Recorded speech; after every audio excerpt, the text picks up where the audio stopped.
Então, bom dia a todos, sejam bem-vindos ao 8º Fórum EAD de 2020, promovido pela Secretaria de Educação à Distância da URGS, em parceria com o Programa de Pós-Graduação em Informática na Educação, a Escola de Desenvolvimento de Servidores e o Observatório de Inovação Pedagógica com Tecnologia da URGS. Eu sou Lovoide Andrade Miguel, sou atualmente secretário de Educação à Distância da URGS, e eu estou incumbido, então, da feliz incumbência de apresentar e de fazer, então, a mediação online desse evento com a nossa convidada, a professora Rosane Aragon, da FACED URGS. Então, a gente está dando continuidade à nossa iniciativa, né, de mostrar, de dar visibilidade de experiências de ensino e aprendizagem com o uso de tecnologias digitais, né, em especial nesse momento, né, muito particular que a gente vive, né, de período de pandemia, de recolhimento, de dificuldades, né, de realização, ou quase impossibilidade, eu diria assim, de realização de momentos presenciais. E nós estamos convidando, então, nesses nossos fóruns, especialistas, referências, pessoas, né, que trabalham com a educação à distância, que tenham, né, suas experiências a compartilhar, no intuito de divulgar, dividir, de permitir, né, que os nossos colegas que vivem esse momento também bastante particular, eles possam desenvolver e aperfeiçoar suas práticas pedagógicas e didáticas nesse período. Então, nesse sentido que a gente recebe hoje, então, a professora Rosane Aragon, que vai falar, vai nos apresentar, então, as suas visões, as suas experiências, as suas práticas em metodologias ativas em espaços digitais, o papel da mediação pedagógica. A professora Rosane Aragon, ela é doutora em informática na educação, em 2001, ela é mestre em educação em 1988 e graduada em psicologia em 1983, ambas as formações pela Universidade Federal do Rio Grande do Sul. Ela tem pós-doutorado pela Universidade Federal do Espírito Santo e é professora titular da Faculdade de Educação da URGS e docente do Programa de Pós-Graduação em Educação e no Programa de Pós-Graduação em Informática na Educação, ambos também da Universidade Federal do Rio Grande do Sul. Ela é coordenadora do curso de graduação em Pedagogia, licenciatura na modalidade à distância, também conhecido, né, como PEAD, FACED URGS, entre 2005 e 2011. Ela é coordenadora adjunta do Centro de Professores da URGS, o ForProf URGS, desde 2016. Ela desenvolve suas atividades de pesquisa na área de educação, com ênfase em aprendizagem em rede, educação à distância, formação de professores e arquiteturas digitais para a aprendizagem. Eu acho que essa apresentação ela mostra bastante, né, o perfil da professora Rosane, o seu engajamento, a sua história. Eu só queria acrescentar, Rosane, se tu me permite, que eu te conheço já desde os anos 2000, né, quando eu era coordenador de um programa, de um curso de graduação à distância, né, em 2006, e eu acho que você também na época trabalhava com o curso de pedagogia, já com o curso de pedagogia EAD, pela Regese, né, se não me engano. Acho que iniciamos no mesmo ano. 2006, a gente iniciou, né? Eu era completamente um desconhecedor do que era educação à distância, né? E eu me lembro que a gente conversava um pouco, né? Você já naquela época, né? Tinha já era uma referência, né? Para gente que estava iniciando, para aqueles que estavam iniciando. Então, fico muito feliz de estar mediando essa conversa, essa tua apresentação, e me lembrando desse início, né? Quando eu participei em 2006. Tá bom? Então, passado esse momento de recuerdos, de lembrança, eu te passo, então, a palavra e desde já te agradecendo teres aceitado compartilhar com a gente esse momento. Então, Rosane, com você a palavra.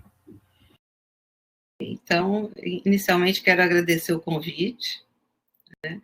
É sempre um prazer interagir com vocês. ainda que nesse momento eu não consiga vê-los, e sempre é uma forma diferente de trabalho, né? Nós estávamos acostumados com os fóruns que a gente enxergava a todos vocês, e agora nós estamos pensando que a interação continua existindo de uma forma diferente. Então, eu fico imaginando vocês como se eu pudesse ver as imagens de vocês aqui, também na minha tela. Bem, esse momento eu acho muito importante, né? É um momento em que as discussões sobre as questões de uso da educação à distância, de uso da tecnologia para a comunicação à distância, né? Fazendo também uma diferença entre o nosso momento de ensino emergencial e o que nós temos trabalhado em educação à distância, né? Acho que a gente pode até, no final, voltar e fazer uma discussão um pouco mais aprofundada sobre essa questão desse momento de ensino remoto emergencial. Mas, nesse momento, eu vou centrar um pouco mais na questão das metodologias ativas, de uma forma, assim, um pouco mais geral, né? Não pensando na sua aplicação na educação à distância ou no ensino remoto emergencial, mas pensando de uma forma mais geral, né, o que nós estamos entendendo por metodologias ativas e principalmente focando no papel da mediação pedagógica. Então, nesse momento, eu pretendo falar inicialmente de uma forma um pouco mais geral sobre a questão das metodologias ativas e depois um pouco mais, talvez em especial, a maneira como nós estamos lidando ou estamos tratando das metodologias ativas. Pretendo não me estender demais, para que vocês tenham a oportunidade para que a gente, no final, possa discutir de uma forma um pouco mais aprofundada as questões que são de interesse de vocês. Bem, então, para a gente começar a pensar a questão das metodologias, deixa eu encontrar aqui. Okay. A ideia é da gente pensar num contexto, né? Nesse contexto de cultura digital, que me parece ser um momento ou um ambiente favorável para a introdução das metodologias ativas. Em seguida, a gente vai definir um pouco mais o que são as metodologias ativas, mas como todos têm pelo menos uma ideia, né, do que nós estamos falando, eu vou primeiro falar um pouco desse contexto. Então, em que a cultura digital pode nos ajudar em termos de pensar um ambiente favorável para as metodologias ativas?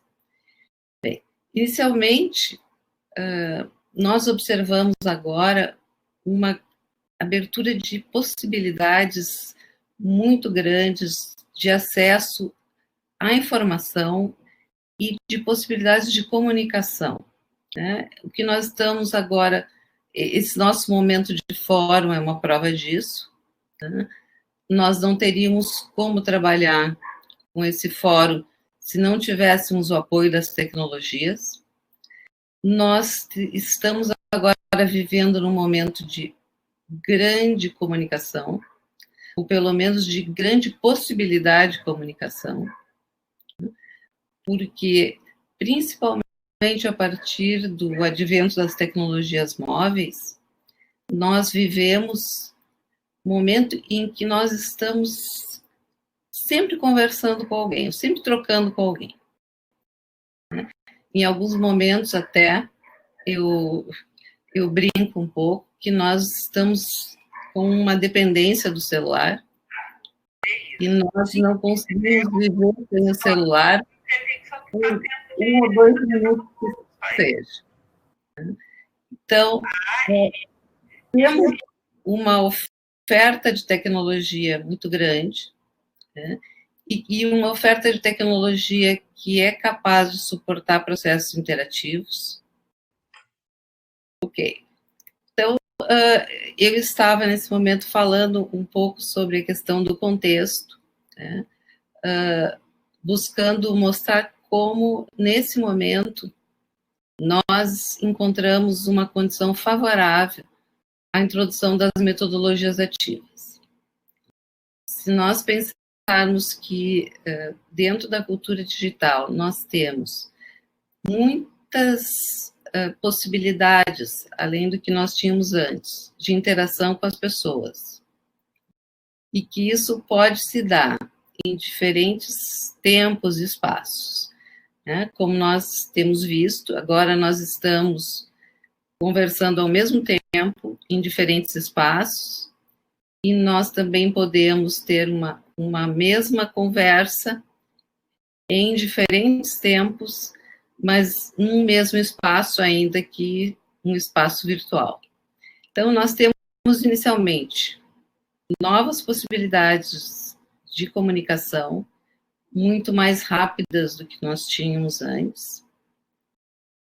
Eu lembro que quando eu iniciei a trabalhar com educação à distância, foi por volta de 94, nós tínhamos, naquele momento, um tempo de 7 dias para que uma mensagem chegasse até o seu destino.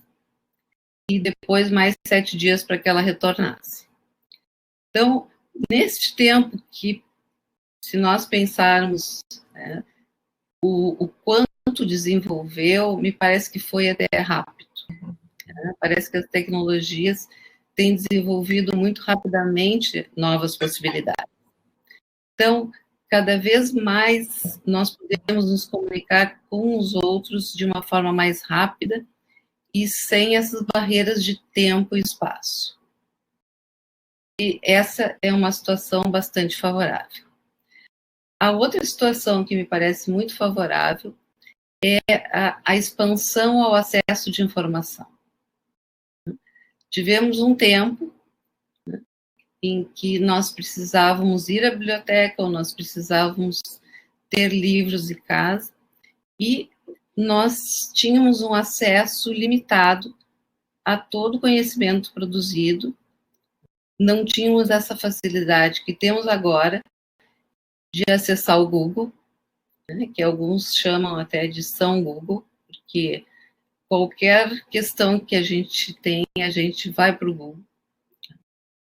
Então, o acesso à informação, ele é muito grande, né? É claro que nós precisamos ter acesso à tecnologia, ainda vivemos num país com desigualdades, então, o nosso acesso não é todo, assim, não é possível para todos, mas me parece que cada vez... molho na água, molho de tomate, e jogar dentro e deixar ferver um pouco. Uma outra questão importante, nós temos facilidade de mecanismos de buscas.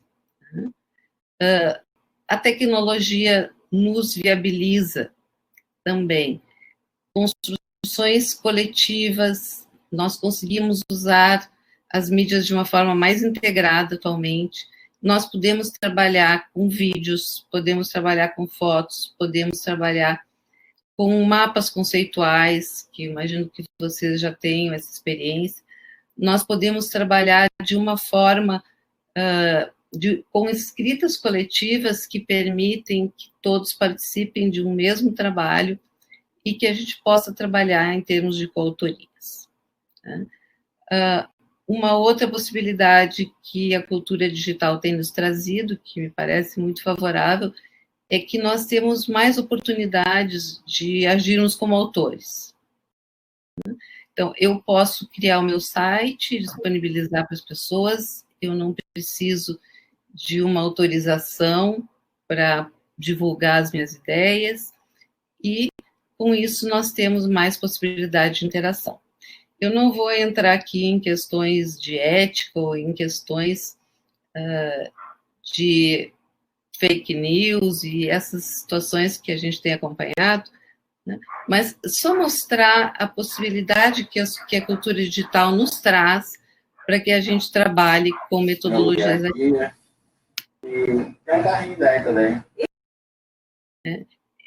Em alguns momentos, tem alguma interferência aqui para mim. Se tiver para vocês, por favor, me avise. Então, retomando, nós temos condições favoráveis ao uso das metodologias ativas. Ao mesmo tempo, a gente pode observar que trabalhar com metodologias ativas pode trazer alguma desacomodação para nós. Nós sentimos um tensionamento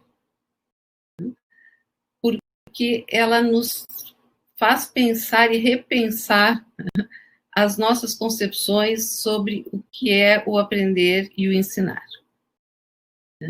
Depois, mais para adiante, eu pretendo retomar essas ideias sobre aprender e ensinar, mas agora eu gostaria de deixar marcada a ideia. Temos muitas possibilidades, a tecnologia nos oferece assim, uma série de formas de lidar ou de interagir com as pessoas, ao mesmo tempo, ela nos desafia e nos tensiona nas nossas ideias sobre o que seja ensinar. E também, em função disso, ou antes disso, como um pressuposto que seja aprender. Então, quando nós trabalhamos com tecnologias e trabalhamos com metodologias ativas, quando trabalhamos nesse contexto digital, nós somos desafiados para assumir posturas protagonistas e para lidar com muitas incertezas. Eu tenho observado agora, nesse momento de ensino remoto emergencial, o quanto tem sido difícil para alguns professores pensar que eles entrarão agora num momento em que não sabem exatamente o que vai acontecer. Talvez a gente tenha um pouco uma ilusão quando trabalha presencialmente e a gente sabe o que vai acontecer. Na verdade, as incertezas, elas são parte da nossa vida. E quando nós trabalhamos em educação, nós temos que aprender a lidar com as incertezas. Talvez ainda mais do que isso, a gente possa pensar não só na educação, a própria vida nos traz incertezas e, de qualquer forma, nós reinventamos a vida todo dia. Então, eu acredito que esse seja um tempo de desafio e de desacomodação para as pessoas. Essa desacomodação, ela é positiva, porque nos faz melhorar, nos faz sair daquilo que a gente faz todo dia e nos leva a pensar outras coisas. Eu acho que esse é um momento de reinvenção de práticas. Para isso, é claro que é preciso discussão e é preciso apoio. Então, eu acho que, nesse sentido, é que a nossa conversa nesse fórum, ela pode ser profícua para nós todos, porque nós não conseguimos, muitas vezes, realizar mudanças sozinhos. Nós precisamos de um grupo que nos ajude a pensar. Bom, esse panorama muito rápido é só para marcar a ideia da novidade que nós estamos enfrentando nesse momento, ainda que a ideia de metodologias ativas ela não seja tão nova para nós. Mas pensar metodologias ativas em ambientes digitais me parece que é novo para todos. Bem, quando a gente pensa em caracterizar as metodologias ativas, e quando a gente busca autores que caracterizam essas metodologias, a gente encontra uma série de definições que são um pouco divergentes. Então, nós temos que fazer algumas escolhas. Alguns autores define metodologias ativas como propostas pedagógicas, né? E aí, com uma série de requisitos. Alguns autores fazem uma definição de metodologias ativas, pensando em possibilidades pedagógicas, não só como propostas, fica um pouco mais aberto. Alguns autores falam em processos, outros falam em ferramentas. Então, essa caracterização, ela não é, assim, a mesma para todos os autores. Nós temos algumas divergências com esse conceito, mas eu escolhi aqui tratar as metodologias ativas como propostas pedagógicas. E essas propostas pedagógicas, elas têm algum requisito, não são simplesmente propostas pedagógicas. Aqui nós já estamos entendendo que todas essas propostas implicam no uso das tecnologias. Ainda que na conceituação de metodologias ativas, nem sempre os autores falem em tecnologia. Então, a ideia de metodologias ativas é a gente buscar propostas de trabalho ou criar situações de aprendizagem, e essa ideia me parece a mais interessante delas, pensarmos como criar situações para que as pessoas aprendam. Então, essas situações, elas envolvem algumas características. Né? Então, a primeira dessas características, quando a gente pensa, né, metodologia ativa, é que nós precisamos fazer. Nós precisamos atuar, nós temos que entrar em ação. Né? A atividade é o mais importante quando a gente pensa nesse tipo de trabalho, mas não simplesmente ação. Né? Então, nós podemos pensar naquela ideia de ação, reflexão, ação. Então, nós fazemos coisas, nós pensamos, e a ideia é que a gente possa conceituá-las e repensá-las, porque nós trabalhamos com uma ideia de ciclos. Né? Num primeiro momento, a gente faz, a gente compreende, a partir da nossa compreensão, a gente pode fazer melhor, a partir de um fazer melhor, nós podemos compreender melhor. Então, essa ideia das metodologias ativas, ela envolve esse ciclo. Então, ela nos ajuda não simplesmente a uma apropriação de conteúdos, mas ela também nos leva a pensar formas de trabalho e nos leva a mudar formas de pensar. Porque se nós observarmos aqui, a questão dos conteúdos sempre é o que nós pensamos. E a forma é como nós pensamos. Então, me parece que as metodologias ativas, elas envolvem, né, as ideias de pensar melhor e aí melhorar o que nós pensamos. Né? Nós nos apropriamos dos conteúdos na medida em que nós desenvolvemos formas de pensar. E essas formas de pensar são influenciadas também por aquilo que nós aprendemos. Então, essa me parece a ideia mais interessante quando a gente tenta caracterizar, né, ou quando a gente busca caracterizar as metodologias ativas. Então, para que ocorram metodologias ativas, né, nós precisamos também, né, trabalhar com uma ideia de feedbacks ou com uma ideia de interação. E também entra na questão das metodologias ativas novas posturas. Né? A gente também pode explorar atitudes, valores, desenvolver competências. Acho que nessa caracterização, né, o principal é pensar que as metodologias ativas, elas nos tiram de propostas instrucionistas, né, e nos levam a propostas construtivistas.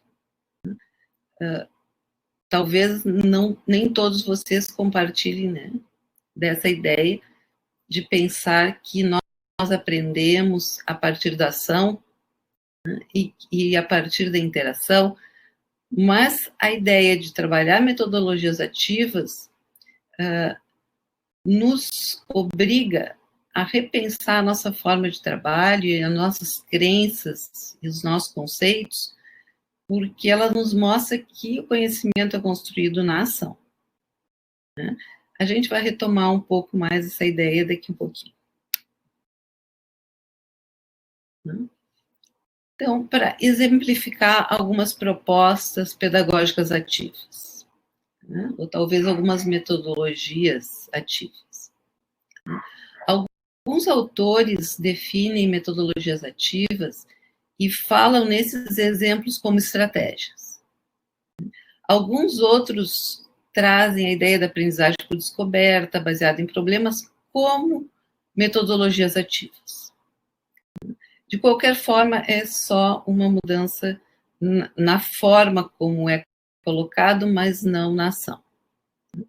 Então, nós temos aqui a aprendizagem por descoberta, que eu imagino que vocês já tenham alguma ideia do que seja. Eu vou falar de uma forma mais geral, porque entrar em cada uma delas nos desvia um pouco da ideia da discussão mesmo desse momento, que é a mediação. Então, nós temos a aprendizagem por descoberta, né, que pode ser feita de muitas maneiras, mas a ideia é que o aluno possa buscar, que ele tenha questões a resolver e que ele possa, descobrindo que o conceito ou que aquele conhecimento seja alguma coisa que ele vai ser levado, ou que ele vai se conduzir a tal, e não é dado de início. A atividade baseada em problemas também é próxima, é uma variação. Alguns locais têm, inclusive, currículos pensados em todo ele montado, né, pensando em atividades baseadas em problemas. Então, funciona de uma forma que são colocados problemas e são criadas condições para que as pessoas resolvam esses problemas.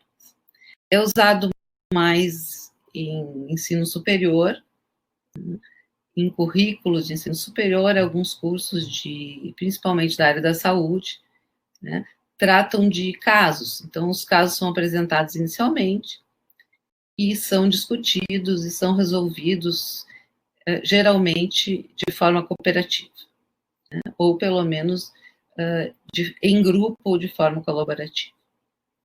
Nós temos também as atividades baseadas em projetos, com diferentes tipos de projetos. Alguns projetos tendendo um pouco mais para o polo do ensino e outros projetos tendendo mais para o polo da aprendizagem. Eu acredito que dentro da ideia de metodologias ativas, os projetos que buscam formas de aprender, buscam proporcionar, né, questões estruturantes para aprender, eles estão mais dentro da ideia de uma pedagogia ativa. A sala de aula invertida, que vocês, eu acredito que já tenham mais contato, que é essa ideia de que fora da sala de aula, né, ou antes do momento do encontro presencial, ou agora talvez até do encontro virtual, né, sejam preparados materiais, leituras, atividades, e que a sala de aula seja um momento de discussão e de trocas. A aprendizagem baseada em jogos, né, também nós podemos usar jogos para que a gente desenvolva também a nossa aprendizagem. O jogo não é só uma questão lúdica, mas o jogo nos traz muitas possibilidades de aprender de uma forma lúdica, né? Não é um jogo simplesmente no sentido de entretenimento, mas um jogo no qual a gente aprende conteúdos específicos ou, de uma forma mais geral, a gente aprende algumas questões mais estratégicas ou questões ligadas à interação com os outros. A avaliação por pares também é muito interessante, porque ela resgata o papel dos colegas no trabalho de aprender ou no trabalho de qualquer curso, porque, em geral, o que nós pensamos é que a aprendizagem ela é totalmente individual e que ela é uma relação um professor e um aluno, ou um professor e um grupo de alunos. E a ideia dos pares é que nós possamos resgatar os colegas como pessoas que são capazes de analisar, de comentar, de discutir, com uma vantagem que quando nós estamos trabalhando com os nossos pares, a questão das relações verticais, ela é diminuída e as trocas são realizadas de uma forma mais horizontal. Eu acredito que isso também seja interessante, né? E também o design thinking, que nós temos escutado muito falar sobre essa ideia, que é uma questão mais ligada a formas de planejamento, né? E a desenhos de como nós vamos desenvolver algumas coisas. Isso também é feito de uma forma conjunta e baseado em interações. Eu fiz comentários muito breves, né, sobre esses exemplos, e nós podemos retomar isso depois, ao final, porque o que agora eu gostaria de discutir um pouco com vocês é que esses exemplos e essas propostas de metodologias ativas, muitas vezes elas são reproduzidas como receitas. Então, nós aprendemos, sala de aula invertida se faz de uma determinada forma. E nós reproduzimos. Nem sempre nós temos consciência, nós tomamos consciência do que isso significa e do que nós queremos quando nós trabalhamos com essas metodologias. Então, aqui o que eu gostaria de marcar é que usar metodologias ativas significa recriar práticas, mais do que reproduzir práticas. Nós temos alguns exemplos, mas isso não significa que na minha sala de aula isso possa ser aplicado. Então, a partir dos princípios do que é colocado dentro da ideia de metodologias ativas, nós podemos criar, nós podemos modificar. Então, todas essas situações colocadas aqui, elas são muito abertas.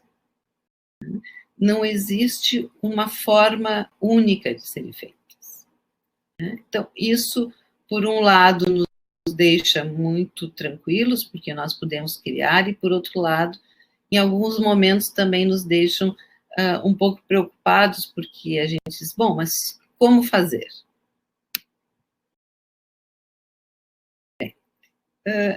Para que a gente possa criar qualquer situação nova de uso das metodologias ativas, nós temos que discutir um pouco o que significa ensinar e aprender, o que é o conhecimento para nós.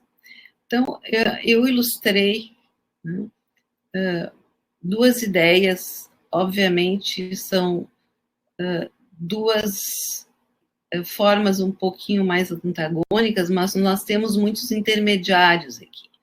Nós temos muitas formas de entender o que é aprender e ensinar, e eu estou destacando aqui duas que me parecem ser assim, mais importantes na nossa conversa, né, para que a gente possa situar um pouco o que nós fazemos. Bem, então, num primeiro momento, eu coloco uma ideia de uma uma grande boca, né, no sentido da fala do professor, né, no sentido do tamanho da fala do professor, e um grande ouvido, né, no sentido de o que nós queremos do aluno é que ele nos escute. Em relação a essa posição, eu observo que todos nós temos muitas críticas, né? E em muitos momentos a gente pensa, não, já está ultrapassada essa ideia. Talvez enquanto ideia esteja ultrapassada, enquanto prática, né, eu acredito que ainda seja muito atual. Eu acho que nenhum de nós, e eu me coloco também nisso, nenhum de nós pode dizer que não se sente assim, como está colocado nessa figura, em alguns momentos, pelo menos, da nossa aula. Nós ainda acreditamos que nós podemos transmitir conhecimento para o nosso aluno. Que se nós pudermos fazer uma boa explicação, o aluno deverá entender. Então, nesse momento, nós tendemos a falar muito. A maioria dos professores acredita que ele precisa falar para que a aula tenha qualidade. Aquilo que o aluno produz pode não ser tão bom quanto aquilo que o professor produz. Agora, se nós pensarmos em termos de aprendizagem, né, sabemos que os alunos aprenderão aquilo que os seus instrumentos intelectuais permitirem. Então, muitas vezes, a nossa fala não alcança, ou nós não conseguimos uma interação com o aluno, porque o que nós estamos falando, né, não está sendo assimilado por ele. Mas nós insistimos um pouco na ideia de repetição. Então, nós partimos da ideia que nós precisamos ensinar, ainda que o nosso aluno não aprenda. Gostaria de fazer um comentário. Nós encontramos muito nos textos a ideia de ensino-aprendizagem, né? Dizendo que nós só ensinamos, na verdade, se o aluno aprende. Mas, neste momento, nós temos feito uma distinção. A gente tem trabalhado com a ideia de ensino e aprendizagem. Porque o meu movimento de ensinar é feito. Assim, a minha ação de ensinar ocorre. O que pode não ocorrer é a ação de aprender do aluno. Então, se nós temos essas crenças, nós vamos evitar metodologias ativas. Por quê? Porque nós não acreditamos que o aluno aprenda pela sua ação. Se nós acreditamos que o aluno aprende pela ação do professor, né, e porque ele está aberto para receber, né, um conhecimento, então não há motivos para a gente trabalhar com metodologias ativas. Quando eu falei nesse transferir, me deu a impressão de transferir como transferir dados, né, quando a gente trabalha com as tecnologias, né? Então, este é um polo, né? São as ideias que, apesar de tudo, prevalecem na escola, e eu ousaria dizer que prevalecem também no ensino superior, ainda que já tenhamos evoluído muito e que exista uma tendência a sair dessa ideia. Seja pelo nosso amadurecimento e discussão, e seja também impulsionado, né, pelas facilidades e pela interação que as tecnologias nos proporcionam. Bem, passando para o outro polo, nós usamos metodologias ativas quando entendemos que o conhecimento é construído. Ou seja, ele não é dado de antemão e ele não vem do professor. Ou seja, ele não vem de fora, tá? E entra na nossa cabeça por uma questão quase de osmose. Ele não está conosco desde o nosso nascimento, né? Não existe já um conhecimento, existem alguns conhecimentos inatos, mas todo conhecimento que nós temos, ele é construído na ação, e ele poderá ser ou não construído, né? Não existe um determinismo. Quando nós pensamos que o conhecimento ele já está conosco e ele só deverá se desenvolver ou amadurecer no decorrer da vida, né, nós partimos de uma ideia pré-determinada. Nós temos uma determinação aí. Se nós partimos da ideia da construção, nós não temos uma determinação. Então, o nosso desenvolvimento e a nossa aprendizagem, eles dependem da nossa interação. E a gente observa, quando nós trabalhamos com crianças pequenas, ou quando nós estamos com os nossos filhos em casa, o quanto eles agem sobre o mundo. Qualquer objeto que eles peguem na mão, eles experimentam, eles botam na boca, eles balançam, eles apertam, né? Tudo aquilo que eles já construíram, todos os esquemas que eles já construíram, que eles sabem fazer aplicado naquele momento, para que eles possam entender o mundo. A nossa ideia de uso de metodologias ativas, ela vai por esse caminho. Se nós queremos conhecer mais, nós precisamos agir mais. Então, essa ideia, eu acho que é a ideia mais forte, né, quando a gente fala em metodologias ativas. Vou dar um pouquinho mais. Bem, um dos componentes mais importantes quando a gente trabalha com metodologias ativas é a mediação pedagógica. Por quê? O aluno precisa fazer, ele precisa agir. Mas ele precisa discutir, ele precisa ser orientado, ele precisa de alguém, né, que o ajude a fazer essa construção. Então, nós, como professores, né, podemos atuar, né, ou de uma forma a pensar que nós temos o nosso espaço de fala e o aluno tem o seu espaço de escuta. E nós trabalhamos numa ideia muito mais próxima ao ensino, desconsiderando o aluno, ou nós partimos de uma ideia de ação do sujeito, ele aprende pela ação, e para que ele consiga desenvolver suas ações e construir conceitos, nós podemos mediar, nós podemos criar situações e nós podemos oferecer feedbacks.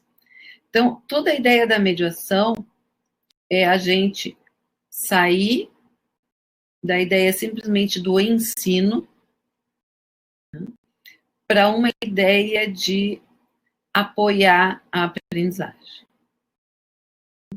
Então, a mediação é sempre uma ação entre. Assim, eu vou buscar facilitar, entre aspas, o acesso do meu aluno ao mundo, aos conhecimentos. Mas eu não tenho, assim, eu não consigo simplesmente, né, levar o aluno a um conceito se ele não agir. Então, essa ideia da mediação é uma ação que o professor desenvolve, né, para que o aluno tenha maior possibilidade de alcançar um determinado conhecimento. Nós aqui trabalhamos um pouco com a ideia de intervenção como um sinônimo de mediação. Intervenção no sentido dessa mesma ação desenvolvida na mediação. Tá? Por que nós trabalhamos com essa ideia de intervenção? A ideia de mediação, ela é um pouco mais ampla. Né? E se nós pensarmos, né, o que faz a nossa mediação com o mundo?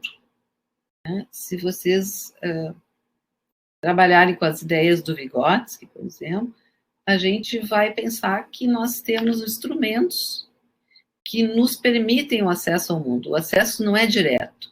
Nós vamos ter instrumentos, como a linguagem, por exemplo, para a gente alcançar o mundo, para a gente alcançar, poder conhecer o mundo. Aqui, nós trabalhamos mais com uma ideia não simplesmente de que nós precisamos ter uma linguagem para alcançar o mundo, mas que nós precisamos ter uma intervenção para que o nosso estudante possa desenvolver, possa construir o seu conhecimento. Então, essa ideia de mediação, ela não é simplesmente uma ideia de pensar como eu vou facilitar, no sentido de deixar mais fácil, mas no sentido de pensar como eu ajudo o meu aluno a aprender.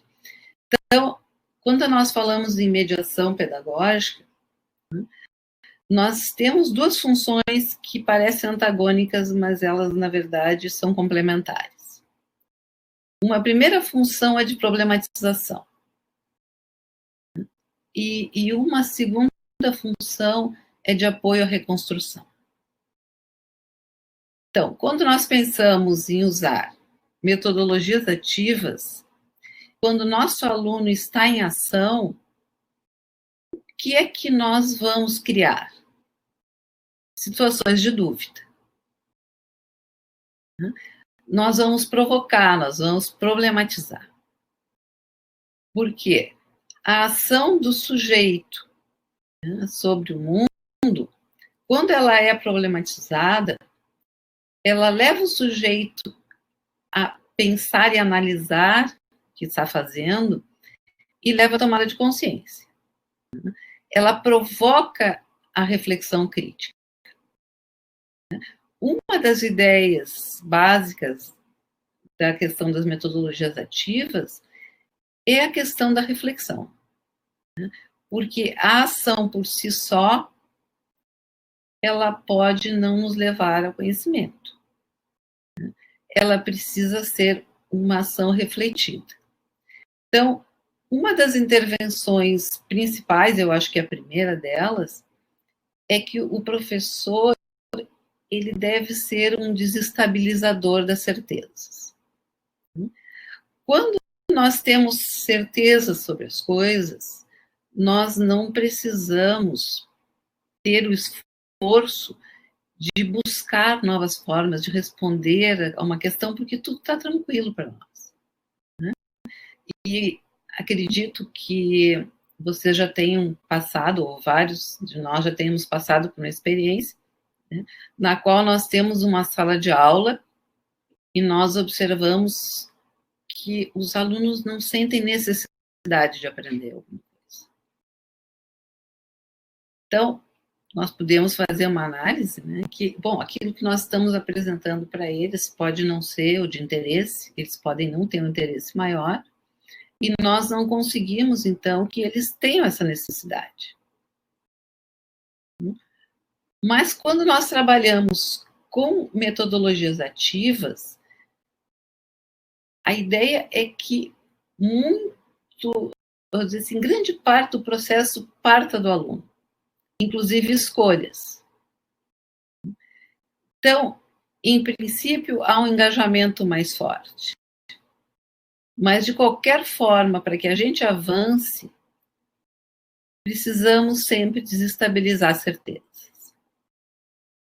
Tudo aquilo que já foi adquirido tem uma certa estabilidade. E tem que ter, porque senão nós estaríamos sempre em mudança. Então, nós temos momentos de estabilidade e momentos de dúvidas e de desestabilização daquilo que nós pensávamos. O grande papel do professor é esse, é perturbar. É uma discussão grande, porque muitos professores acreditam que que o seu maior papel, né, seja realmente assim, oferecer conceitos, seja falar sobre como as coisas são. E eu acredito que o grande papel dos professores seja perturbar as ideias do aluno. Mas isso é feito num sentido positivo, né? No sentido de buscar ampliar ou aprofundar, né, aquilo que está sendo discutido, né? Uma outra forma importante da intervenção é a contra-argumentação. Mas a gente não faz uma contra-argumentação pensando que o nosso aluno tenha a possibilidade de entender que a sua ideia tem tanto valor quanto a do professor. Essa ideia de valor das ideias também é muito discutível, né? Eu peço que vocês anotem aí tudo que eu estou falando que pode ser provocador e que vocês não concordem para a gente discutir, né, depois. Então, quando nós contra-argumentamos, é um pouco difícil para o aluno, né, contra-argumentar e discutir com o professor. Se o professor falou, ele acredita que o professor saiba mais que ele, que tem razão. Então, toda a nossa intervenção de contra-argumentação, ela busca levantar ideias que são contrárias, e não a gente se colocar de forma contrária àquilo que o aluno está colocando, né? Depois nós trabalhamos também com a ideia de justificativa, né? Mas o porquê disso, né? Como é que a gente pode saber que isso realmente acontece? De qualquer forma, todas essas propostas, até essas atividades, desafios, elas são propostas para que as pessoas se desestabilizem, principalmente que o aluno passe a pensar se aquilo que realmente ele pensava antes responde às suas questões. Bem, a outra função, então, é uma função de suporte, de apoio às reconstruções, né? Nesse momento, o professor vai ofertar e vai orientar, ele vai trazer fontes de informação ou vai orientar onde buscar. Ele vai também apresentar, de alguma forma, conteúdos, mas segundo uma postura interpretativa, questionadora perante uma teoria ou alguma ideia. E ele também vai buscar intervir de forma a incluir pessoas dentro do grupo. Nós trabalhamos com grupos e nós sabemos que a questão da inclusão, ela é fundamental. Toda a ideia de trabalhar com metodologias ativas é a ideia de trabalhar com grupos. Então, trabalhar com grupos implica interações entre as pessoas que compõem esse grupo e atitudes de inclusão. E atitudes também de aceitação ao erro. Porque nós sabemos que um erro refeito, um erro corrigido, nos faz aprender muito mais do que um acerto direto. Aquilo, quando nós erramos, fica muito marcado em nós, né? E a gente pode observar na nossa própria vida que o que a gente aprendeu a partir dos erros é muito mais forte. Então, a ideia da mediação é sempre uma ideia de diferentes tipos de feedback conforme o momento. Eu faço uma brincadeira algumas vezes na sala de aula, digo para os meus orientandos que a atitude da mediação, ela tem dois polos, né? Então, por um lado, a gente puxa o tapete e, por outro lado, a gente segura, né? Segura para não cair. Então, nós passamos todo o tempo trabalhando dessa forma, porque nós acreditamos que o nosso desenvolvimento é dado, né, a partir de construção de novos campos do adquirido né, de tensionamento do que nós já sabemos, de construção e sempre renovação desse campo. Bem, agora eu gostaria de entrar numa ideia, talvez não seja tão difundida, né? Acredito que não, como a ideia das metodologias ativas, mas que é uma forma de trabalhar com metodologias ativas, é uma forma de reler a ideia de metodologias ativas, que é a ideia de arquiteturas pedagógicas. Arquiteturas pedagógicas são conceituadas também de diferentes formas. Alguns consideram que as arquiteturas fazem parte de uma organização de um curso e que sempre dirão respeito a esse tipo de organização. Então, nós pensaremos em arquiteturas como uma forma de articulação entre diferentes aspectos, né, que nós lidamos em algum curso, mas aqui, né, nessa ideia que eu gostaria de apresentar agora, nós estamos definindo arquiteturas como propostas ou situações de aprendizagem, muito parecido com o que é definido na ideia de metodologias ativas. As ideias de arquiteturas pedagógicas também podem ser entendidas como ideias de microecossistemas cognitivos. Por quê? Porque nós trabalhamos a partir de uma concepção de ecologia da aprendizagem. Pensamos que nós aprendemos a partir, ou criamos situações de aprendizagem a partir da confluência de diferentes elementos ou componentes. Né? Então, a ideia dessas situações de aprendizagem, ou a principal característica dessas situações, é que elas não são estruturadas, mas são estruturantes. Qual é a diferença que eu vejo? Se nós trabalharmos com a ideia de objetos de aprendizagem, nós podemos observar facilmente que muitos deles são bastante estruturados. Em geral, uma aula, ela também é bastante estruturada. A ideia de usar arquiteturas é que nós tenhamos situações somente estruturantes, que deixem espaço para que algumas coisas inesperadas aconteçam e para que as pessoas possam definir caminhos, ainda que exista uma estrutura básica. Eu não gosto de falar estrutura básica para não dar a ideia de que é estruturado, mas uma estrutura um pouco mais frouxa. Então, quando nós trabalhamos com arquiteturas, nós trabalhamos com uma ideia de epistemologias relacionais, né? Que é a ideia que nós trabalhamos com da interação, nós aprendemos na interação, né? O sujeito tem uma ação sobre o mundo e o mundo tem uma ação sobre o sujeito, então nós trabalhamos com essa ideia relacional. Com a ideia de abordagens pedagógicas ativas, que eu tenho falado até o momento, então não vou me estender.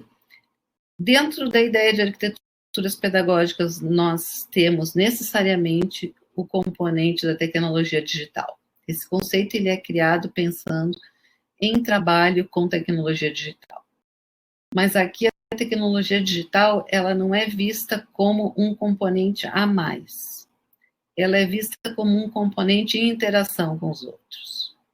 Então, qualquer alteração em qualquer um desses componentes, pensando numa abordagem mais ecológica, né, num sentido ecológico, influencia no outro.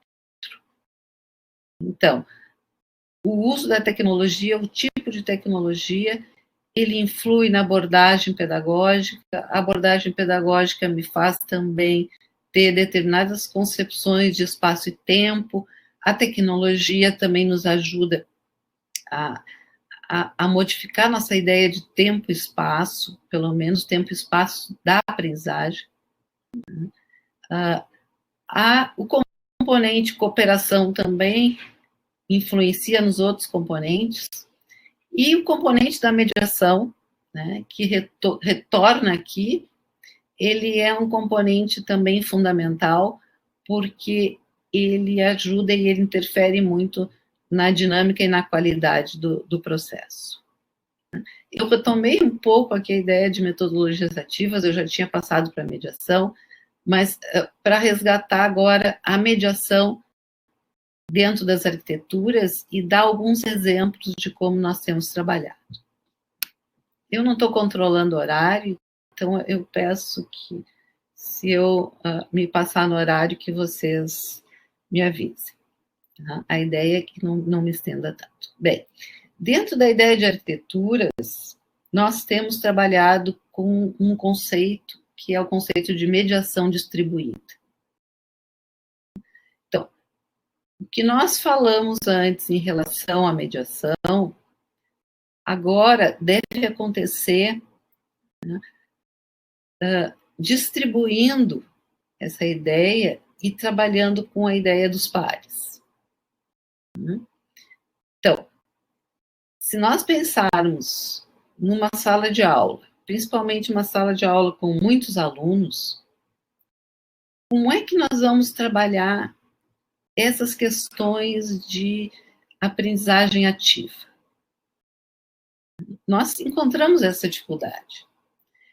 Então, nós podemos pensar, se nós não queremos trabalhar da maneira tradicional, nós queremos trabalhar com atividades, com projetos, com outras formas de trabalho, mas nós temos muitas pessoas. Será que só o professor pode fazer mediação? E tomando agora um outro aspecto, não simplesmente aquilo que possibilita trabalhar com a ideia de metodologias ativas, de arquiteturas pedagógicas, mas também pensando agora na questão da valorização dos alunos. Né? O aluno sai da posição daquele que não sabe quando ele também atua na mediação. E os próprios alunos também, eu acho que mudam a sua ideia sobre a questão da valorização do colega. Muitas vezes o aluno valoriza a interação com o professor, mas ele não vê na interação com o colega a possibilidade de uma construção de conhecimento maior. E ele tem muita dificuldade para realizar ações críticas. Ele tem dificuldade para criticar os colegas. Não sei se vocês já passaram por esse tipo de experiência, mas em um momento no curso de pedagogia à distância, nós trabalhamos com uma ideia, né, lançamos uma ideia, e essa ideia dizia o seguinte, que os professores serão substituídos pela tecnologia, já que a tecnologia dá conta de exercer as funções que o professor exerce. E pedimos para que os alunos problematizassem aquela questão e discutissem, concordassem, não concordassem. E a partir do primeiro momento que eles colocaram se concordavam ou não, fizeram as críticas, o colega deveria fazer a crítica daquilo que o primeiro aluno escreveu. E algumas alunas me diziam assim, professora, eu não posso criticar minha colega, porque nós somos amigas. Nós trabalhamos de alguma forma junto. Mas a ideia de trabalho junto não é um trabalho conjunto, onde entra a crítica. Fazem alguma coisa junto, mas essa crítica não é exercida da forma como poderia ser. Então, a ideia da mediação distribuída é que os colegas também façam a mediação. E a mesma mediação que é colocada para que o professor faça. Bem, aqui é só um complemento à ideia, né, que se a mediação ela é um desafio para o professor, ela é também um desafio talvez ainda maior para o aluno. E uma última observação, obviamente, ela vai ser diferente, né, conforme a atividade é proposta, mas ela, digamos assim, se nós quisermos definir ou destacar as principais características, a gente diria que os pares argumentam e contra-argumentam, e quando contra-argumentam com a vantagem de ser muito mais horizontal, revisam, comentam, questionam e apoiam.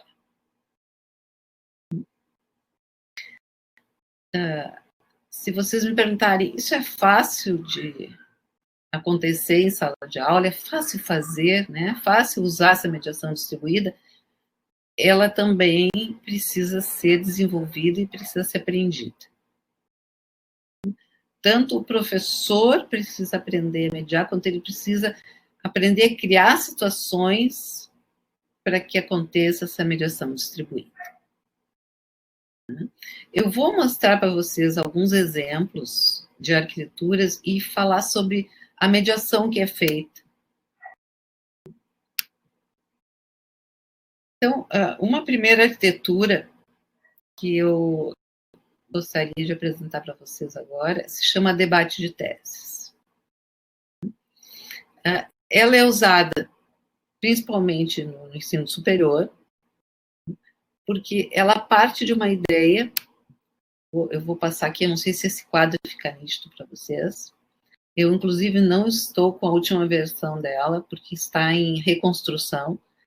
Então, eu estou aqui com uma versão um pouco anterior.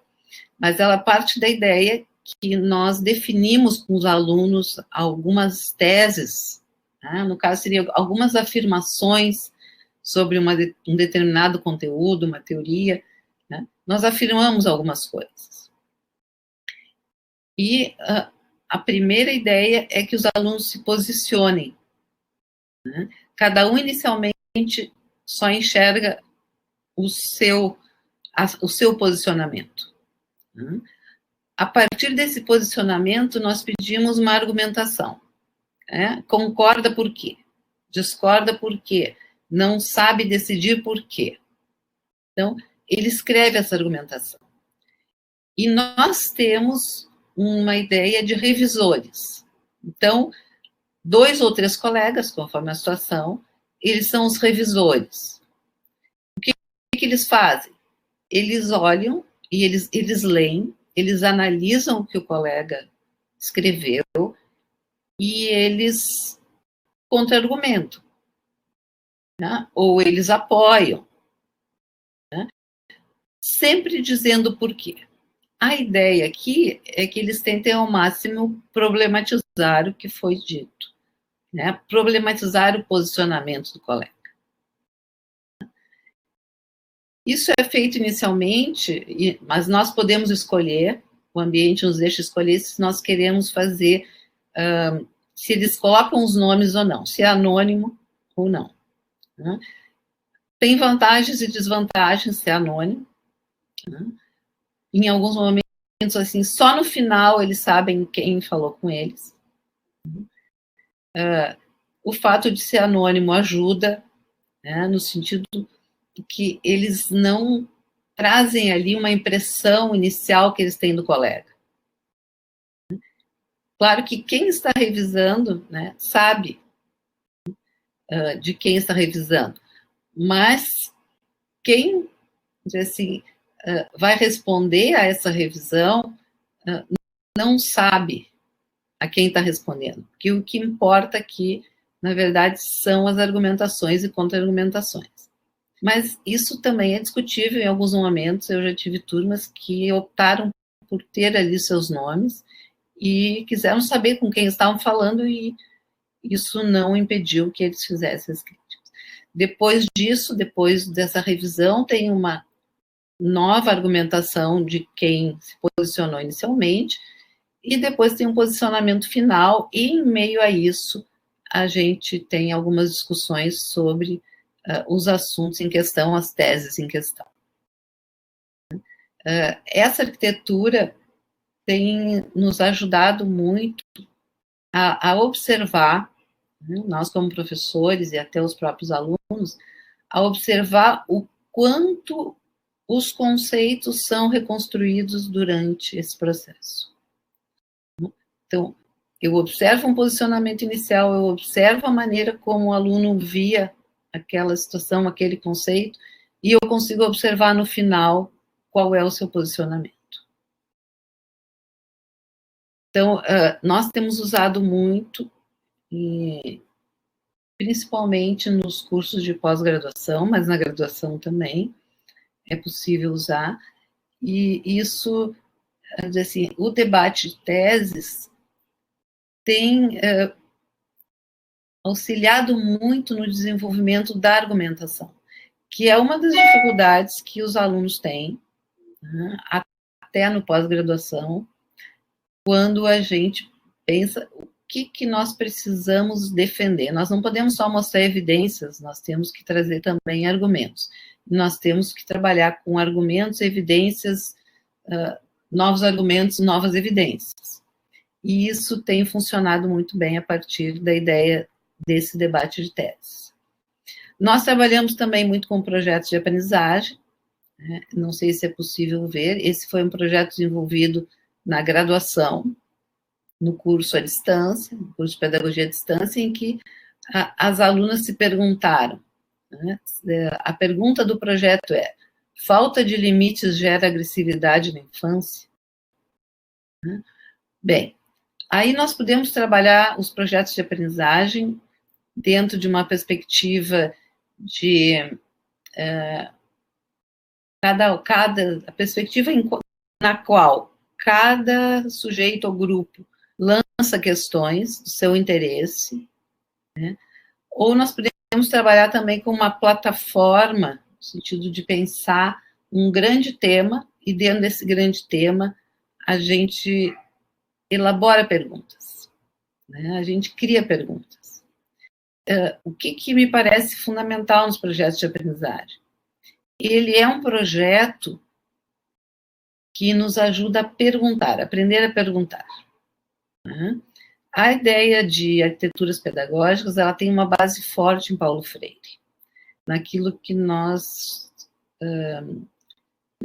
Paulo Freire definiu como pedagogia da pergunta. Então, nós precisamos perguntar sobre o mundo, mas nós precisamos aprender a perguntar inicialmente, né? Fazer perguntas do nosso interesse para que a gente possa buscar respostas de uma forma mais autônoma.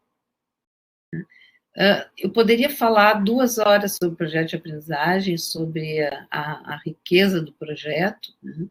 Mas aqui gostaria só de definir um pouco mais assim, que tipo de mediação é feita, né? Então, assim, o projeto é do aluno, ou é do grupo de alunos. Normalmente nós trabalhamos com grupos. E o professor atua como orientador, muito próximo àquilo que a gente faz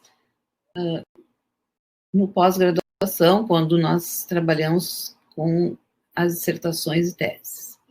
Então, o aluno organiza, mas nós oferecemos uma estrutura mínima, ou nós definimos situações estruturantes para que ele possa seguir. Então, a ideia do quadro de certezas e dúvidas, que eu tenho falado e falei para vocês um pouco antes da questão das certezas e da desestabilização das certezas, ela funciona aqui dentro do projeto. Porque a partir das questões colocadas, os alunos definem o que sabem sobre aquele assunto e o que querem saber. Montam um primeiro quadro no qual eles falam sobre as certezas e as dúvidas, e tudo isso é temporário, né? Durante o projeto, esse quadro vai mudando. E ao final do projeto, nós temos condições, inclusive, de fazer uma avaliação. Por quê? Porque nós podemos acompanhar quais foram as mudanças que ocorreram durante esse projeto. Se no início ele achava que a falta de limites gerava agressividade pelo motivo X, Y, Z, no final ele já vai colocar uma outra ideia. Ou ele vai, em alguns momentos, reforçar, mas agora tendo consciência e tendo um conhecimento maior e uma sustentação maior para a sua ideia. Bem, nós temos trabalhado também muito com a escrita coletiva. Essa é uma experiência que foi, assim, mais aberta. Então, nós trabalhamos... Desculpa que a minha voz está falhando um pouco.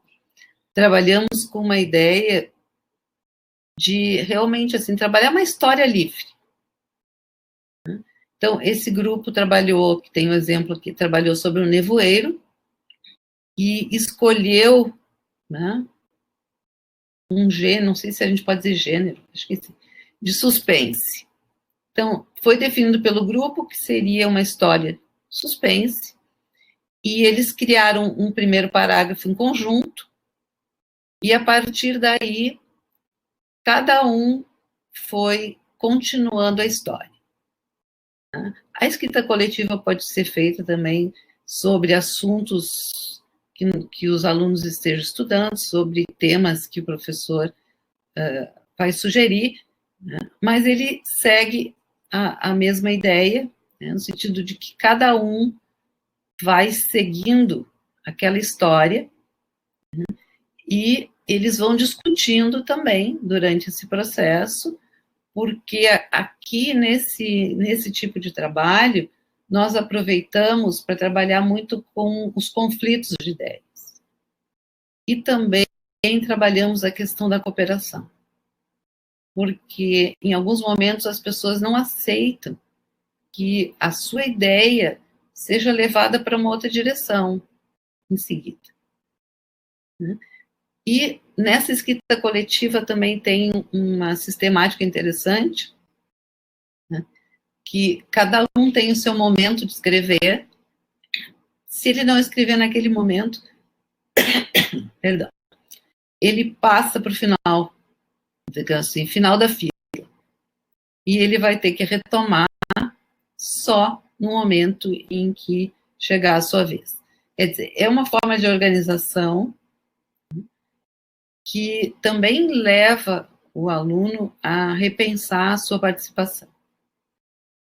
Me parece que tem algumas questões aqui que poderiam ser mais discutidas, mas nesse momento eu vou passar, porque eu já estou quase fechando aqui uma hora. Bem, nós trabalhamos também com uma ideia de formação reflexiva, né? O que é isso? Trabalhamos com portfólios de aprendizagem. O que são esses portfólios? Portfólios são espaços virtuais, a gente pode fazer isso em diferentes espaços, né? Nós trabalhamos, nesse momento dessa experiência, com blogs, né, no qual os alunos registram a sua trajetória de aprendizagem. Eles realizam reflexões, eles postam reflexões, tanto sobre conteúdos estudados, quanto sobre situações que acontecem durante o seu curso, né, sobre a escola, sobre o que é ser professor.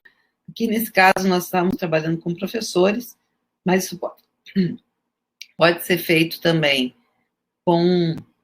em outros cursos que não sejam de formação de professor, porque a formação reflexiva, ela tem que se dar em qualquer situação. Então, nessa experiência, os professores, alunos professores, né, naquele momento, postaram as suas reflexões, e nós solicitamos que eles definissem que tipo de reflexão era. Se era uma reflexão que buscava relatar mais um nível de descrição, né, se ela trazia reflexões, questionamentos, se ela mostrava, né, se ela apontava reconstruções. E após esse trabalho, os colegas também fizeram uma análise mostrando ou discutindo se aquelas reflexões realmente eram daquela natureza. E nós lançamos um desafio que foi o seguinte: a dupla precisaria chegar a um acordo.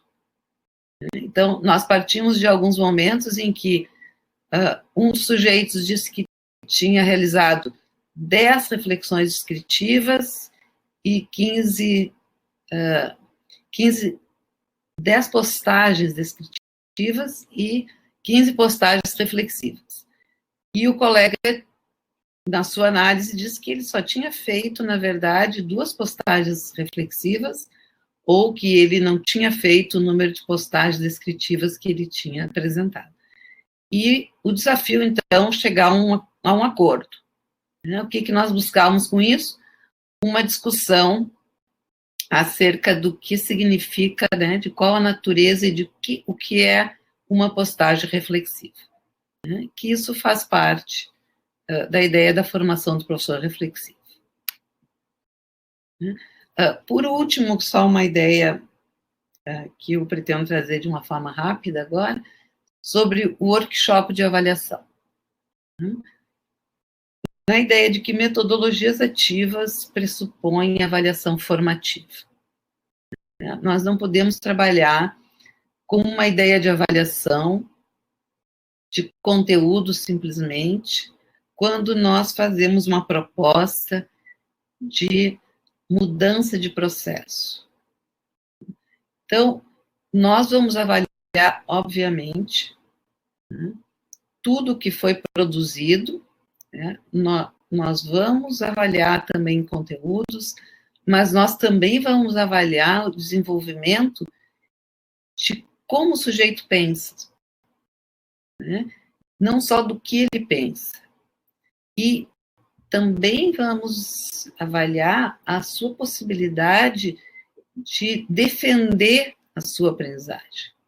Então, esse workshop de avaliação, ele é uma pequena defesa.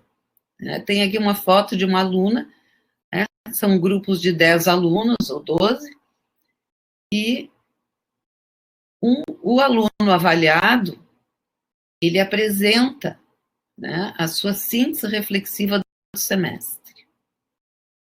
E essa síntese reflexiva, ela é, de alguma forma, também avaliada pelos colegas, né, que têm com eles também os critérios já definidos anteriormente, né, já acordados anteriormente.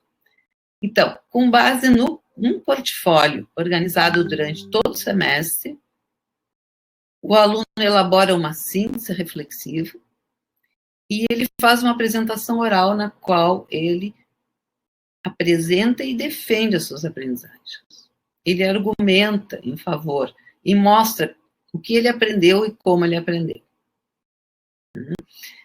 Esse tipo de avaliação tem sido adotada, né, não só nos cursos à distância, né, esse nosso curso iniciou esse tipo de avaliação, né, mas nós temos também realizado essa avaliação quando nós trabalhamos em atividades presenciais. Né, porque as tecnologias estão presentes, mas nós podemos trabalhar de uma forma híbrida e nós temos uma atividade que é feita tanto em sala de aula quanto fora dela e pode ser feito tanto presencialmente quanto à distância. A ideia é a gente pensar outras formas de avaliação.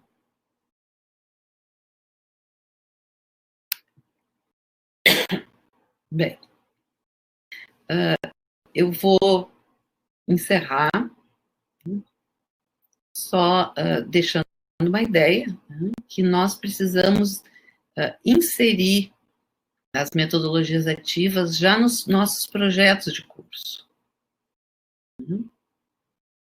E esses projetos de curso, quando nós pensamos em inserir metodologias ativas, eles também modificam sua organização curricular.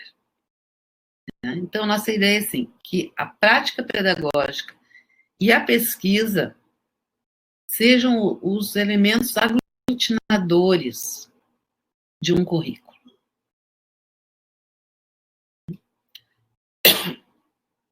Bem, eu vou encerrar porque eu estou sem voz. Não sei se vocês puderam observar. Então, nós abrimos para a conversa, enquanto isso eu tomo um pouquinho de água. Eu quero agradecer a atenção e a paciência de vocês, de ficarem me escutando. E estou agora disponível para a gente conversar. Obrigado, Rosane, obrigado pela tua fala. Desculpa se nós te exploramos demais, mas... Não, aqui. Olha, com problema de voz mesmo. Foi passando o tempo e a minha voz foi sumindo. Pois é, então te recuperas, então. Vou tomar um pouquinho de água. Tá. Bom, assim, então eu queria, né, em nome da organização, te agradecer, Rosane, pela tua fala, pela tua apresentação, por ter compartilhado com a gente toda a tua experiência, as tuas colocações sobre metodologias ativas. E eu acho que essa tua lâmina final, essa que está apresentada ali, ela é bem interessante, porque ela fecha, né, a tua fala com um desafio, né, o desafio de como inserir essas metodologias ativas nos projetos de curso, quando a gente elabora. Eu fui, né, em vários cursos, eu participei, né, da construção de cursos, e diretamente, no caso da minha experiência, né, no Plageder, né, na construção do Plageder, e depois, indiretamente, né, participando da SEAD, né, com a equipe da SEAD, e eu acho que esse desafio é o que é o mais instigador e o mais complicado que nós nos encontramos e somos confrontados. Eu fico pensando, eu como agrônomo, no momento lá, quando eu fui chamado para construir o curso do Plageder, essas ideias que tu nos colocas, né, de metodologia ativa, essas diferentes propostas, diferentes reflexões, elas não estavam tão claramente presentes para mim, mas indiretamente eu tinha essa vontade, né, de fazer, talvez eu não tinha o conhecimento. E agora eu te ouvindo e pensando em tudo que a gente fez e tudo que a gente construiu, todos os erros, também os acertos, né, como que uma fala como a tua, como com a reflexão que tu fez agora, ao longo dessa 1h30, teria nos ajudado, teria me ajudado naquela época. Não só na construção do curso, né, claro, mas também no diálogo com os meus colegas para construir, né, práticas ativas e, como tu colocaste muito bem, que permitiriam, né, um processo de aprendizagem muito diferenciado e talvez mais efetivo, né? Então, inclusive durante a tua fala, eu fiquei pensando na minha aula, na minha turma de graduação presencial, e pensando uma coisa muito, muito estranha, tipo assim, quando voltar, eu vou pegar essa ideia da Rosane e vou botar em prática quando eu tiver de novo aulas presenciais e puder fazer seminários, né? E talvez esse seja o grande desafio, né? Como trazer as tuas reflexões para as nossas práticas, ainda em tempo de pandemia, ainda em tempo de confinamento, de isolamento social ou de impossibilidade dos momentos presenciais. Então, assim, eu queria, fechando a minha pequena fala, né, porque eu acho que não é importante o que eu estou dizendo, de uma maneira em relação a dizer que, ao longo da tua fala, ao longo da tua apresentação, vários momentos, várias ideias surgiram, foram colocadas, né, e isso nos deixa, eu como docente particularmente, bastante instigado e bastante sacudido, né, pelas tuas colocações. Então, te agradecendo ao mesmo tempo, esperando que tu já estejas recomposta. Já, acho que... minimamente... na verdade, é o ar-condicionado, né? Como está muito frio, eu acabei ligando muito quente, e eu acho que isso também fugiu. Tá. Então, assim, a ideia, Rosane, era não te explorar muito mais, mas era te passar algumas questões que foram colocadas aqui pelo chat, que a Magali Long está me passando, te apresentar algumas questões e esperar a tua reação dentro do possível, dessas questões. Pode ser? Pode, sim. Tá. Então, primeiro... Pode comentar destacar, né, antes que a gente comece a falar sobre as questões, que lembro que foi um desafio para nós dois e para os colegas todos, porque foram os primeiros cursos à distância da URGS. Então, nós ainda não tínhamos experiências, tínhamos algumas de cursos de especialização anteriores, mas para um curso de graduação, né, nós tivemos um grande desafio. Sim. E eu acho que isso só pode ser reconstruído, né? E esse tipo de curso e essa ideia de serem os primeiros, né? Só durante o curso que a gente foi percebendo uma série de coisas. E eu acho que a gente foi modificando à medida em que o curso foi caminhando. Então, acho que nós aprendemos muito. Esperamos que os alunos também, mas nós aprendemos muito. Eu me lembro, Rosane, também só para fechar essa fala, essa parte, que nós lá no Plagedera a gente tinha uma brincadeira, uma dia que a gente fazia, que o nosso curso Plagedera, nós não éramos da área da educação, né, no momento que vocês têm, toda a trajetória que vocês tinham, nós éramos completamente neófilos, né, em educação à distância, em trabalhar à distância, né, nós tínhamos prática na prática tradicional, né, do ensino presencial, e nós brincávamos que o nosso curso era como era um trem, uma locomotiva andando, e que a gente ia botando, à medida que ela ia andando, a gente ia botando os trilhos. E a gente não sabia para onde é que a gente ia colocando os trilhos, a gente achava que aquele era o caminho, nós íamos colocando os trilhos e o trem ia andando. E aí tinha um colega muito espirituoso que dizia, e a gente tira os trilhos de trás e vai botando na frente. Então era uma sensação muito, muito, muito estranha e ao mesmo tempo desafiadora, né, de estar andando, um trem andando, e nós íamos colocando os trilhos à medida e aprendendo na medida que a gente ia fazendo, e com os erros e os acertos a gente ia direcionando o caminho que a gente dava. Então a gente ria muito com essa analogia meio simplista, mas ao mesmo tempo bastante... Eu acho que dá um pouco a ideia do que a gente viveu nos anos 90, né? Com os nossos primeiros cursos de EAD e cursos à distância, e com essas tecnologias que, para mim, pelo menos, eram muito novas, né? E bastante distantes da minha prática, né, docente. Então tá, então eu vou te brindar então com as nossas questões, tá? A primeira é da Camila Melo dos Santos, que dá os parabéns pela excelente explanação, e ela gostaria que você falasse um pouco sobre algumas estratégias para personalizar o processo de aprendizagem em ambientes virtuais de aprendizagem. Tá, eu não sei se tu quer que eu faça várias questões e depois tu responde, ou... Não sei, pode...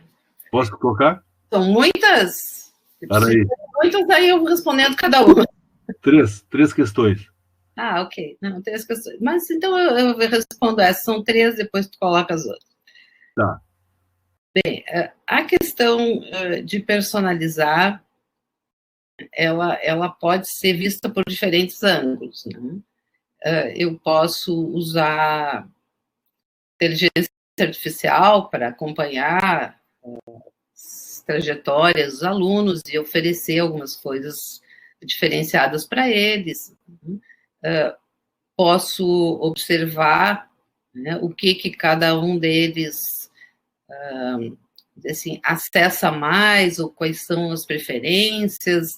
Então, eu posso decidir se eu quero oferecer mais daquilo que ele gosta, ou se eu quero puxar para que ele também trabalhe com aquilo que ele talvez evite um pouco, não goste tanto, né? Isso é do lado de pensar agentes numa plataforma, ou pensar na questão, talvez, da inteligência artificial. A outra questão é pensar, eu como professor, pedagogicamente, né, como é que eu posso acompanhar e ter uma ideia, ou personalizar mais o trabalho. Então, assim, se eu partir do princípio que os alunos poderão ter mais escolhas, essa personalização, ela acontece naturalmente. Porque se eu pensar, por exemplo, trabalhar por projetos, né, e se se os alunos puderem definir questões, já acontece uma personalização maior.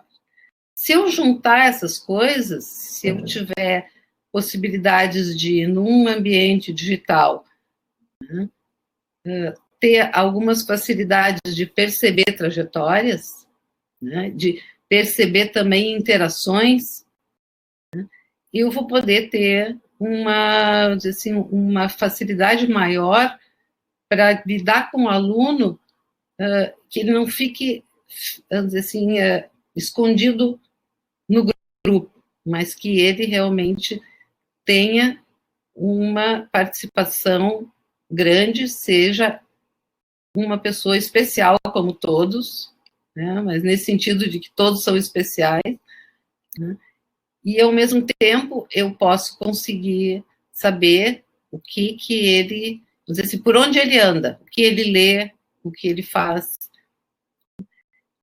Na minha visão, o mais importante, né, mais importante do que em alguns momentos eu saber por onde ele está caminhando, em termos de o que ele acessa, o que ele lê, é eu poder ter um acompanhamento mais forte do que ele está produzindo a partir de propostas mais abertas e ativas. Porque se eu trabalhar numa perspectiva de oferecer textos e pedir que ele poste trabalhos, é muito difícil que eu consiga personalizar qualquer coisa.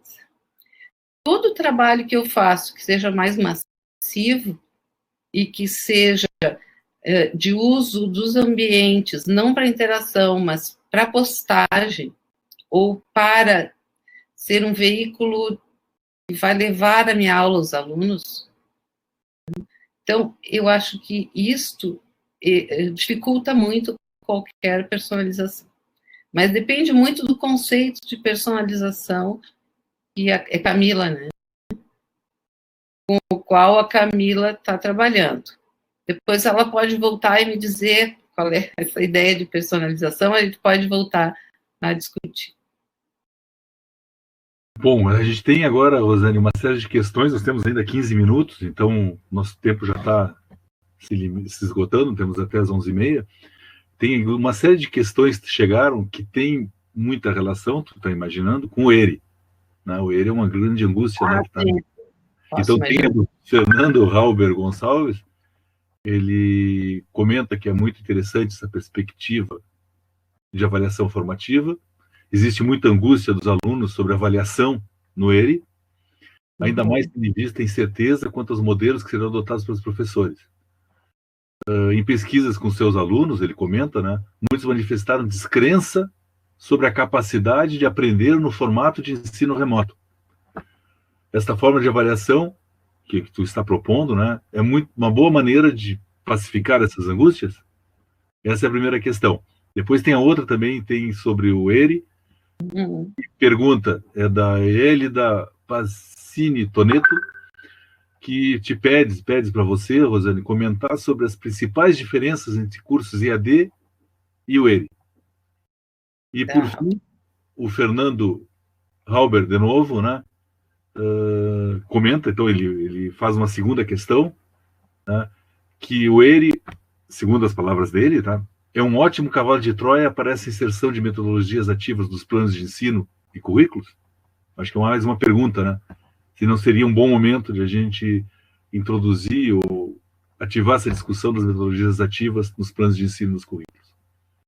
Então, essas três questões, elas giram em torno do ERI. Eu acho que tu pode fazer uma boa apreciação. Bem, a ideia do ensino remoto emergencial pegou muita gente de surpresa, né? Porque nós temos trabalhado muito com a ideia de pensar que todos os professores da universidade, né, eles precisam ter um conhecimento do uso das tecnologias, né, e em momentos presenciais e à distância. Né? Mas nós sabemos que muitos professores não têm essa experiência e muitos alunos também não têm essa experiência, né, em função disso. Então, eu acho que existe uma descrença por parte de professores e de alunos, não é só de alunos.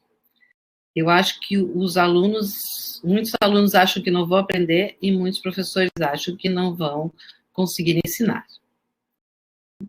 Mas acredito que isso se deva muito assim, à nossa dificuldade de pensar formas, de pensar estratégias, pensar metodologias para trabalhar com os alunos, né, nesse processo à distância. Então, eu brinco um pouco que esse ensino remoto emergencial é um pouco assim, aquilo que eu consegui fazer, aquilo que a gente conseguir fazer.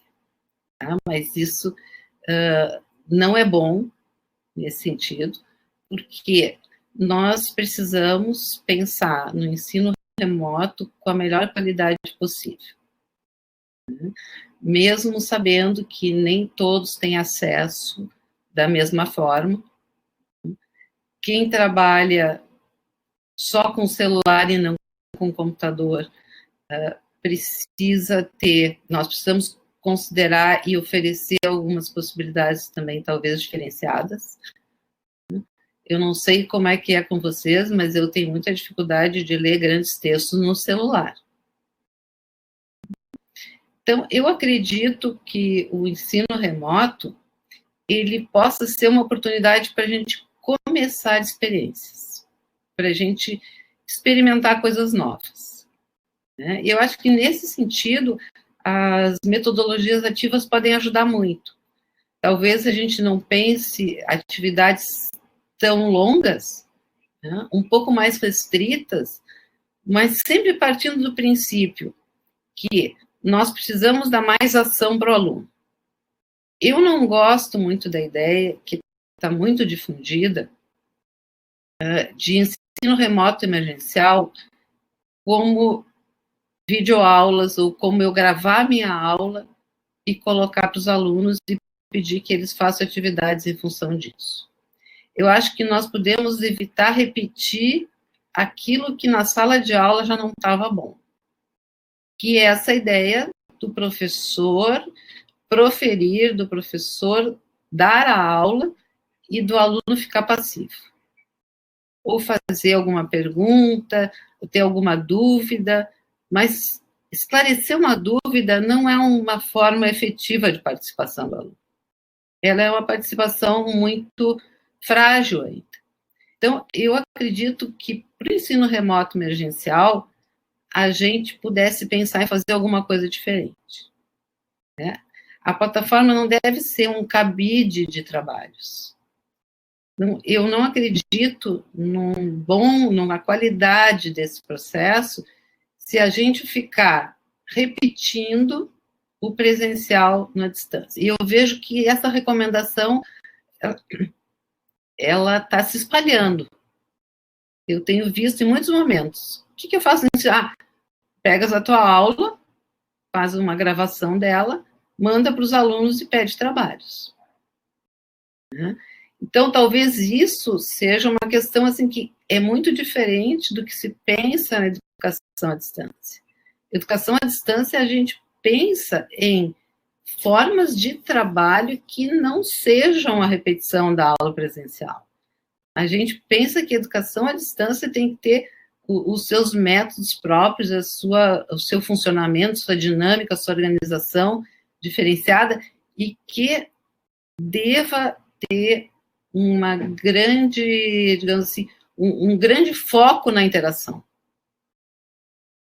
Então, se eu pudesse deixar algum recado, eu vou aproveitar que eu posso, né?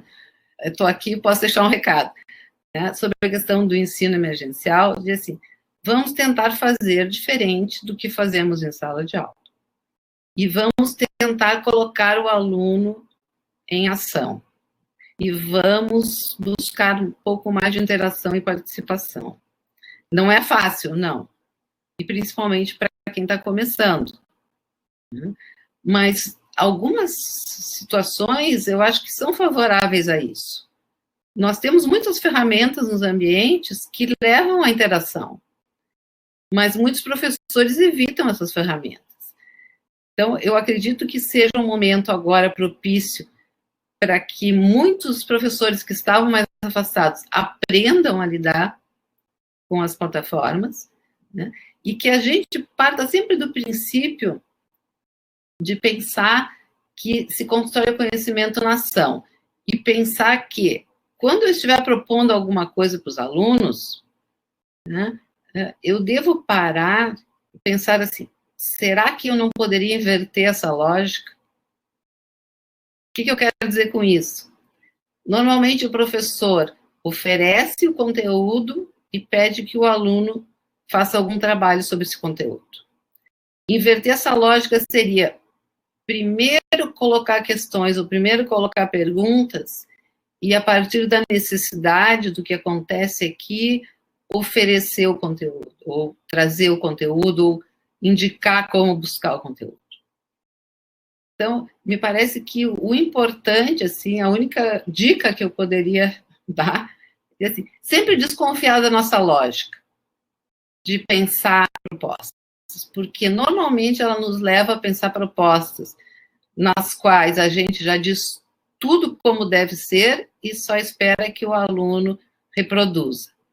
Então, a ideia é assim, colocar o aluno a buscar, colocar o aluno a pensar, colocar o aluno para argumentar, e buscar, eu acho que resgatar essa ideia de fazer alguma mediação distribuída para que a gente também dê conta. Nós temos turmas muito grandes. O mais fácil é filmar minha aula, mas é o menos efetivo, na minha opinião. Por quê? É ação, continua a ação com o professor. Eu não sei se eu respondi a tudo. Não, eu acho que sim, acho que tem algumas reflexões em cima da tua fala que estão chegando, né? Não sei se tu consegue ver aí no bate-papo, mas é que a Alessandra Vaccari, ela coloca, né, que já estamos com muitos problemas, não podemos repeti-los no ERE, Um pouquinho. estamos sofrendo com a pandemia. Eu vou achar meus óculos. Meu tempo passa, né? Achar meus óculos para poder ver o que estão escrevendo. Tá, mas eu vou te lendo, que eu acho que o pessoal é importante. Então me ajuda, porque... A Alessandra Vaccari coloca, então, que no presencial já estamos com muitos problemas, não podemos repeti-los no ERE, já estamos sofrendo com a pandemia. Se formos replicar a forma do presencial no ERE, será mais sofrimento ainda para todos. A Thaís Mossi coloca como colocar o aluno em ação sem provocar uma sobrecarga de trabalho para eles, né? Essa é uma questão realmente bastante difícil, né? Em vista que estamos vivendo uma situação excepcional, né? Eu acho que o que a Thaís coloca é bem compreensível, né? Também não, dentro de toda a situação que a gente vive, ainda colocar eles. Depois a Helena, acho que talvez a maior mensagem que tu colocas, né, que seja que o maior desafio será planejar os métodos e dinâmicas de aulas, não aprender a usar as plataformas. Eu acho que essa é bastante... E o Fernando, de novo, Gonçalves, se a universidade quer promover essas metodologias, ela precisa também pensar mais em mecanismos institucionais de participação ativa e colaborativa dos professores. Em meio à pandemia, senti falta de mais formas de trocar informações entre os departamentos. E, por fim, tem a Suelen Santos, coloca que a noção de mediação distribuída é muito potente para pensarmos as práticas pedagógicas no ERE. Obrigado. Eu acho que a mediação distribuída pode nos ajudar, porque senão a gente também não dá conta. Então, eu acho que isso é importante. Algumas questões que foram colocadas, né, eu acho que são questões assim mesmo para toda a universidade, mas eu gostaria de comentar que pode ser uma oportunidade também de ter uma aproximação dos nossos pares, né? Porque na universidade a gente trabalha de forma muito individual. Eu entro na minha sala de aula e eu faço a minha aula e eu não converso muito com meus colegas sobre isso. E agora, nesse momento do ensino remoto, nós temos nos juntado, todos os professores da mesma disciplina, porque muitos não sabem lidar nem com a plataforma e nem acham que nem conseguem pensar como fazer as propostas. Então, isso tem nos feito trabalhar em grupos. E eu acho que isso é muito importante dentro da universidade. Claro que mais abertura e participação a gente vai sempre solicitar, porque as instituições, elas são duras, cristalizadas. Então, a gente precisa sempre questionar e perturbar essa ordem vigente, no bom sentido. Então, nesse sentido, eu acho que o ensino remoto emergencial pode nos ajudar. Claro que a gente não vai lançar tantos trabalhos para os alunos que eles não consigam realizar, mas eu acho que se a gente tiver os princípios e fizer atividades menores, mas com participação, a gente sai ganhando. Ótimo, Rosane. Então, assim, o tempo, né, agora nos pega um pouco, né, sempre assim, sempre, né, o tempo é o nosso problema maior. Vai ser para os nossos alunos também, no ERE, né, e para nós também. Então, eu queria só agradecer, então, a tua fala, o esforço, né, de compartilhar com a gente, de nos ajudar a compreender mais essa aproximação, né, das metodologias ativas. Eu acho que a tua prática e o teu conhecimento, tanto nas tuas ações na FACED, nos cursos EAD que você participou, acho que ela é muito rica. Eu, como não uma pessoa dessa área, mas um professor da URGS, eu fiquei muito contente. Eu acredito também que a nossa audiência, os nossos colegas que participaram também. Então, em nome da SEAD, eu queria agradecer a tua disponibilidade, a tua vontade de dividir com nós esse momento, tá? Profundamente. Queria também agradecer aos colegas, né, que ajudaram esse momento a se realizar, a Silvia Christi, né, da SEAD, a equipe dela, né, a Magali, o Danilo, né? Também queria agradecer ao Roger, da Rede Multivídeos, também, que nos apoia, né, que nos dá o suporte. Agradecer aos colegas que se inscreveram, que participaram desse oitavo fórum, desculpa, a todos pela essa participação. E queria aproveitar, né, Rosane, é importante também lembrar que o nosso 9º fórum deve acontecer na semana do 15, 16, 17 de julho. A data ainda, como está aparecendo ali, ela não está ainda definida, porque nesse dia 17, né, nós teremos a escolha, né, da lista tríplice no Consum. E, então nós estamos buscando uma data para não coincidir, né, não roubar a audiência do Consum, né, com o nosso fórum. Então a gente está aí deslocar o nosso fórum para deixar que as duas ações possam ocorrer e serem visualizadas pelos nossos colegas. Tá? Então, assim que a gente vê a data do nosso 9º fórum, a gente vai divulgar para todos, né, para que possam participar. Provavelmente 1 ou 2 dias antes é o que deve ocorrer. Então, Rosane, de novo, muitas graças. Eu quero agradecer também a oportunidade, né, de poder conversar com vocês. Eu lamento que não tenha mais interação, né? Seria bom se a gente tivesse mais tempo, uma interação maior. Mas eu quero dizer que é muito importante a gente ter esses momentos de encontro, principalmente agora que nós todos estamos num momento tão especial, replanejando o nosso semestre. Então, só tenho a agradecer e estou disponível à disposição, caso algum dos colegas que assistiu queira conhecer um pouco mais a nossa experiência. Ótimo. Então, em nome da SEAD, da URGS, de todos, te agradecemos profundamente. Esse material, né, Rosane, vai ficar disponível na página da SEAD, o link, tanto no YouTube quanto na página da SEAD. E muito obrigado por tua participação e por esse momento. Obrigado.